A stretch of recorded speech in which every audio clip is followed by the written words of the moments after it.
내가 너희들 있는 곳으로 가서 너희들을 살려야 되겠다. 그래서 하나님이 마지막 최후에 하실 수 있는 방법이 무엇입니까? 하나님이 죽으시는 거죠. 우리 살리기 위해서. 그래서 십자가에 죽으시려고 사실 이 땅에 오시는 것입니다. 십자가를 보면 하나님이 얼마나 우리를 어떻게 사랑하시는지 알 수 있는 거죠. 하나님이 누구이신지, 어떤 분이신지를, 그리고 어떻게 어디까지 우리를 사랑하시는지를 십자가를 보면 우리는 압니다. 어디까지요? 어떻게요?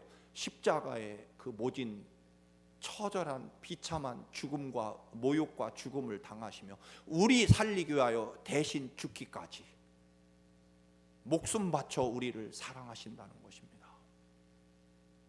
하나님이 목숨을 바쳐 죽기까지 사랑하시면 더 이상 방법은 남아있지 않는 거죠. 십자가만큼이나 또 우리가 하나님의 사랑과 은혜를 이해할 수 있는 것이 또 하나 있죠. 바로 그것은 예수님의 탄생이십니다. 성탄은 그 거룩하고 존귀한 하나님이 사람이 되셔서 우리에게 친히 찾아와 주신다라고 하는 것입니다. 지난주에 말씀드린 대로 얘들아 거기 있거라, 내가 가마. 다른 종교는요 다 인간이 노력하고 도를 닦고 또는 절제하고 자기를 가다듬어서 신의 경지로 올라가는 것이 다른 종교의 특징입니다. 한마디로 말하면요. 그래서 끝없이 다른 종교는 마음을 비우고 도를 닦고 도를 행하고 자기를 절제하고 해서, 아니면 어떤 종교는 열 손가락에 심지를 박아서 불태우면서 자기 욕망을 떨궈내고 신의 경지에 올라가려고 하지만 우리 하나님은요, 얘들아 너희들이 거기 있거라, 이 아버지 하나님이 너희들에게로 가마. 하나님이 그렇게 우리의 삶이 하나님의 중심이시다라고 하는 것입니다. 사실 아까 부모들의 고백, 내가 이 땅에 존재하는 이유는 너희들 남기기 위해서다, 그것뿐이다 라고 고백한 어머니의 고백과 같은 거죠. 그래서 아들 하나밖에 없는 아들 예수를 네가 세상에 내려가서 그 모든 내 백성 인류의 죄를 네가 대신 지고 네가 대신 죄값을 치르고 죽어야 된다. 그래서 베들레헴 마구간에 사람의 몸으로 하나님이 독생자를 보내시는 거죠. 그 영원하신 하나님의 사랑, 계속 말씀을 드립니다만 여러분, 우리가 누군가를 진정으로 사랑하면 그 사랑하는 사람이 내 삶의 중심이 되기 시작하죠.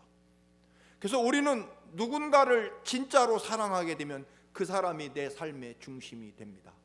그러나 사랑이 식어지면 나타나는 현상은 내가 중심이 되고 내 삶이 중심이 되는 거죠. 그래서 나를 위해서 다른 사람이 존재해야 된다고 생각합니다. 그러나 우리 하나님은 영원토록 그 사랑은 절대로 변하거나 식지 않으신다. 어디까지요? 죽으실 때까지. 이것을 필립 얀시라는 그런 유명한 목사님이 이렇게 말합니다. 처음도 없고 나중도 없으신 영원하시고 거룩하신 창조주 하나님께서 시간과 공간 안으로, 즉 영원하신 하나님이 그 짧은 시간과 공간 안으로 하나님이 들어오셨다라고 하는 것입니다. 우주 만물을 창조하시고 권능으로 가득 채우신 살아계신 하나님께서 그 작은 베들레헴 마구간 시골뜨기 어린 젖먹이 아이까지로 하나님은 작아지시고 낮추셨다라고 하는 것입니다. 다른 아이들과 똑같이 그 전능하시고 거룩하신 우주 만물의 창조주 하나님께서 다른 어린아이처럼 걸음걸이를 배우셔야 되고 어머니의 젖을 먹고 자라야 되고, 그리고 옹알이를 하면서 아람어를 말을 배우셔야 되고, 그리고 걸음마를 배우셔야 되는 그런 지극히 어린 아기로까지 하나님은 낮아지셨다라고 하는 것입니다. 지난주에 말씀드린 대로 갈릴리 지역의 나사렛이라는 동네는 유대 사회에서 가장 천한 동네입니다. 우리도 뭐 천한 동네 있잖아요. 예를 들면 솔직히 우리 할렘이라든가 무슨 저메이카라든가, 가장 천한 갈릴리 나사렛 출신, 그것도 가장 평범하고 보잘것없는 처녀 아이 마리아를 사용해서 하나님이 그 몸을 빌려서 이 땅에 찾아오십니다. 즉 육신의 어머니조차도 가장 보잘것없는 동네, 별로 내세울 것 없는 가장 보잘것없는 처녀 아이를 통해서 태어나십니다. 왜 헤롯 왕의 왕비나 혹은 공주의 아들로 태어나시지 않았을까요? 그리고 태어나는 것도 잉태는 그렇게 하시고, 태어나는 출산되는 태어난 출생의 장소도 유대 고을에서 가장 작은 동네 베들레헴. 사실 유대인들은, 우리는 잘 알지만 유대인들은요, 베들레헴이 어디에 있는지 알지도 못하는 아주 작은 마을에 불과합니다. 그리고 그 마을에서도 태어날 곳이 없어서 마구간 구유, 즉 짐승들의 밥통에 요람을 삼아 거기 누워 계시다라고 하는 것입니다. 여러분, 사진을 봅니다.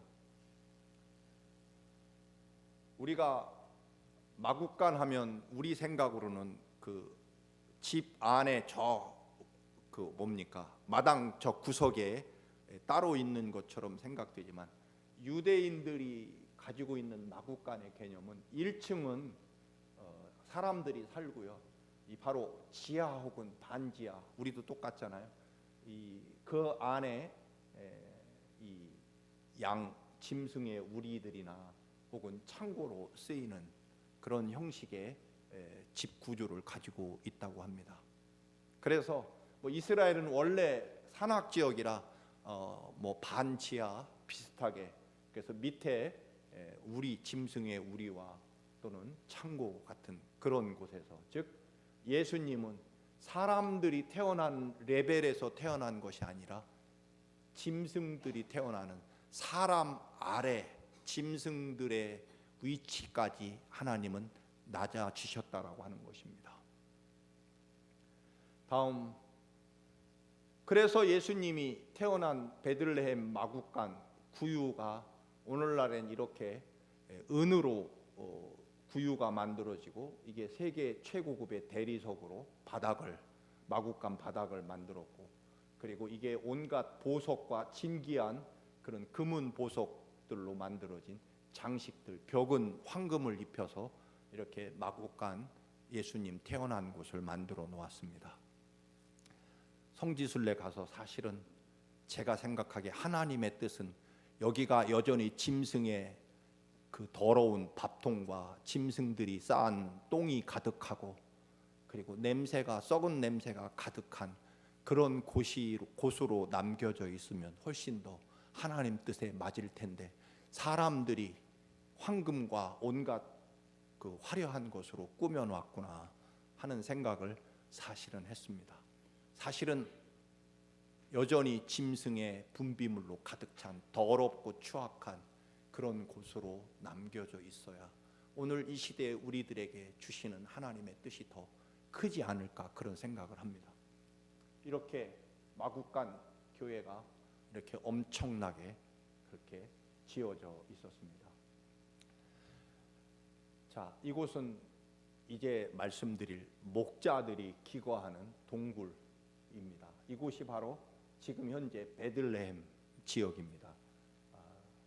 이렇게 여러분, 우리는 목자들 하면 시편 23편 여호와는 나의 목자시니 내게 부족함이 없으리로다. 그가 나를 푸른 풀밭 맑은 시냇가로 인도하시고 나를 언제나 원수들 앞에 상을 차려 놓으시고 내 영혼을 소생시키시는, 그래서 목자들이 한가로이 풀피리를 만들어 피리를 불고 푸른 하늘을 바라보며 그렇게 양들이 거니는, 여러분, 그런 낭만적이고 아름다운 것은 꿈에도 우리는 그런 곳이 아니다라고 하는 것입니다. 이 목자라고 하는 직업은 그 당시에 세상에서 가장 천하고 멸시받는 직업이었습니다. 우리가 흔히 옛날 70년대 탄광에서 저 지하 수백 미터까지 내려가서 탄광을 캐는 광부들을 막장 인생이라고 그랬잖아요. 마지막 막장 인생. 사실 이 목자들도요, 이렇게 양떼를 데리고, 이 이스라엘이라는 지역이 풀이 어디 있습니까? 그냥 조금 풀이 나 있으면 이 메마른 사막, 바로 이 언덕 넘어가 예루살렘이고요. 이 지역은 지금 베들레헴 지역은 완전히 팔레스틴 모슬렘 사람들이 지금 이 베들레헴 땅을 지금 살고 있고요. 여기 보이지 않습니다만 여기 아주 거대한 장벽이 쳐져 있습니다. 유대인과 팔레스타인 사람들이 마치 우리나라 그 국경처럼 울타리가 담장 높게 쳐져 있어서 이쪽 팔레스틴 사람들이 예루살렘에 함부로 못 들어가는 그런 현재 그런 구조를 가지고 있습니다. 어쨌든 이 메마르고 황량한 땅에 양떼들을 거느리고 한 달, 두 달 이렇게 동굴이나 없으면 움막에서 물이 어디 있으며 혹시 화장실이 어디 있겠습니까? 정말 지독하게 더럽고 냄새나고 추악한, 흔히 말하는 막장 인생이 바로 목자들입니다. 그리고 늑대가 나타나면 지켜 싸워야 되고, 또는 양떼를 훔쳐가는 강도가 왜 없었겠습니까? 그 강도들하고 싸우다 보니까 거칠어지고, 그리고 때로는 양떼들을 몰래 팔아치우기도 하고 그렇게. 그리고 양떼를 지키다 보면 안식일이 어디 있습니까? 양떼가 늘 안식일에 가만히 있는 것도 아니니까 결국 이 목자들은요, 안식일도 전혀 지킬 수 없죠. 이 들판에 나와 양떼를 지켜야 되기 때문에. 그 대표자가 바로 다윗이죠. 형님들은 떼떼옷으로 갈아입고 목욕하고 왕이 되려고 심사를 받을 때 다윗은 이런 동굴 지하에 양떼들을 돌보고 있었다라고 하는 것입니다. 우리는 다윗 때문에 목자가 굉장히 낭만적이고 아름다운 직책처럼 보이지만 이스라엘의 그 당시에 3대 멸시받는 직책이 세리와 그 다음에 고리 대금업자들 그리고 목자들이 아예 사람 취급을 받지 못하죠. 왜냐하면 안식일도 지키지 않고 그리고 목욕도 제대로 하지 않는, 정말 거지보다 좀 나은 그런 완벽한 천한 인간들이 바로 목자들입니다.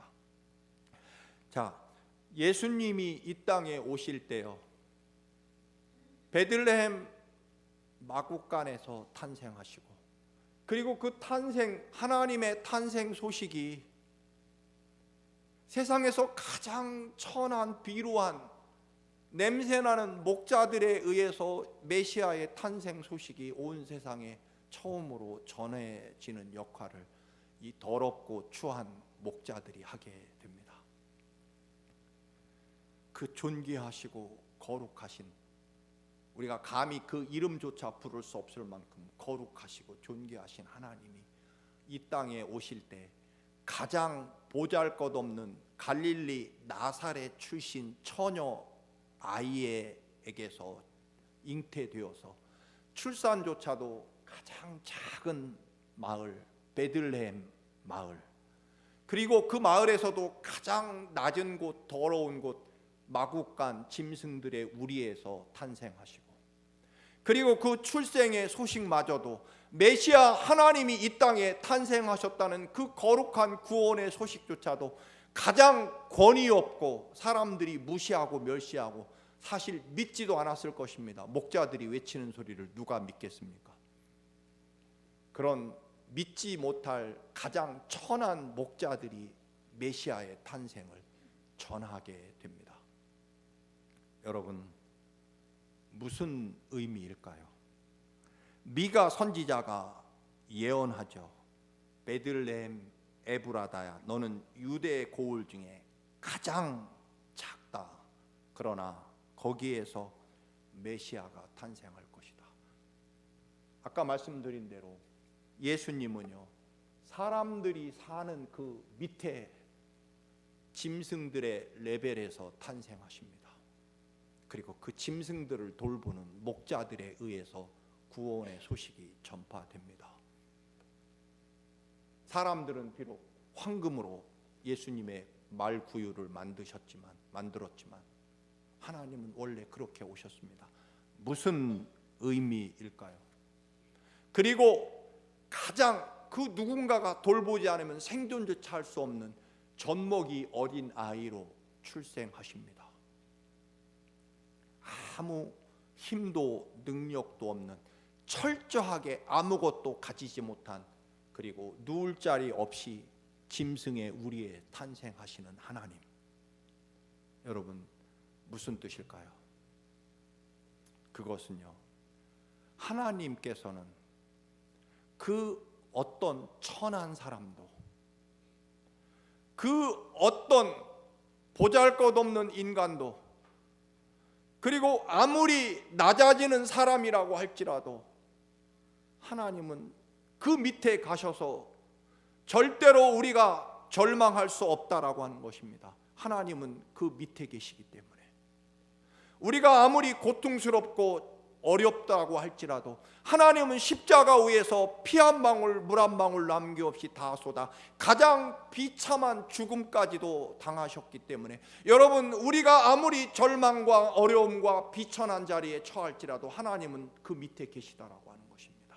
그 말은 하나님은요, 절대로 포기할 상황이나 포기할 사람은 없으시다라고 하는 것입니다. 자주 말씀을 드립니다만 하나님이 여러분 사랑하시는 것을 포기할 거라고는 꿈도 꾸지 마시기 바랍니다. 여러분은 이미 하나님의 거룩한 백성이기 때문에 그렇습니다. 우리가 아무리 낮아져도요, 주님은 우리의 밑에 짐승의 우리에 계십니다. 우리가 아무리 고통스러워도 주님은 십자가에 죽으십니다. 우리가 아무리 보잘것없고 비천한 자리에 열등감을 가지고 살아갈 수밖에 없지만, 그럼에도 하나님은 우리를 위해 죽으실 만큼 우리보다 훨씬 더 그 거룩하고 존귀하신 하나님이 처음부터 끝까지 죽으실 때까지 이 인류가 존재하는 가장 낮은 자리, 가장 비천한 자리, 가장 겸손한 자리에 이미 내려가셔서 우리가 아무리 절망에 처해도 우리를 반석 위에 들어 올려주시기 위해서 우리보다 밑에 가 계시다라고 하는 것입니다. 하나님 앞에 구원받지 못할 사람은 존재할 수 없는 것입니다. 하나님은 가장 비루하고 비천한 사람이라고 할지라도 그를 위해 기꺼이 생명을 내놓으시고 그를 위해 그보다 더 낮아지셔서 우리와 같이 되신 게 아니라 우리보다 훨씬 더 밑에 거하셔서 우리를 들어 세우신다라고 하는 것입니다. 여러분, 성탄이라고 하는 것은 하나님이 이렇게 끝까지 정말 지극하게, 아니 지독스럽게 우리를 끝까지 사랑하신다. 우리가 아무리 어떤 곳에 처하고 어떤 절망과 어떤 낮은 자리에 처해도 하나님은 그보다 더 밑에서 우리를 올려 세우신다라고 하는 것입니다. 여러분, 하나님이 나를 혹시라도 포기하실까? 그런 생각은 아예 꿈도 꾸지 마시기 말라는 것이 하나님의 이 간절한, 예수님의 탄생 속에 담겨있는 이 간절한 하나님의 사랑이시라는 것입니다. 존 스토트라는 영국의 성공의 신부가 나는 왜 그리스도인이 되었는가라는 책에서 이런 말씀을 합니다. 내가 그리스도인, 기독교인이 된 것은 우리 부모님이 나를 모태에서부터 출산할 때부터 나는 그리스도인이기 때문에 아니다. 아니면 내가 위대한 스승을 만나서 기독교를 믿게 되었다? 그것도 아닙니다. 내가 어느 날 예수를 믿으면 좋겠다고 내 스스로 결단했기 때문도 아니다. 내가 예수를 믿게 된 이유는 천국에 있는 사냥개 때문이다. 그런 단어를 사용하십니다. 천국 사냥개. 여러분, 사냥개의 특징은 뭘까요? 죽어도 쫓아가서 기어코 잡아오는 거죠. 이 사냥개의 특징은요, 끈질김이죠. 어떤 무서운 짐승이 있어도 한 번 물면 절대로 놓지 않고, 자기 생명을 비록 잃는 한이 있어도 잡아야 될 동물은 반드시 쫓아가서 기필코 물어 뜯어서라도 데리고 오는 것이 사냥개의 특징이죠. 천국에 있는 사냥꾼이 내가 아무리 도망치고 내가 좋아하는 곳으로 가고 내가 아무리 숨어도 끝까지 쫓아와 나를 기어코 붙잡고 물고 늘어지는 천국의 사냥꾼, 사냥개 때문에 나는 어쩔 수 없이 그리스도인이 됐다.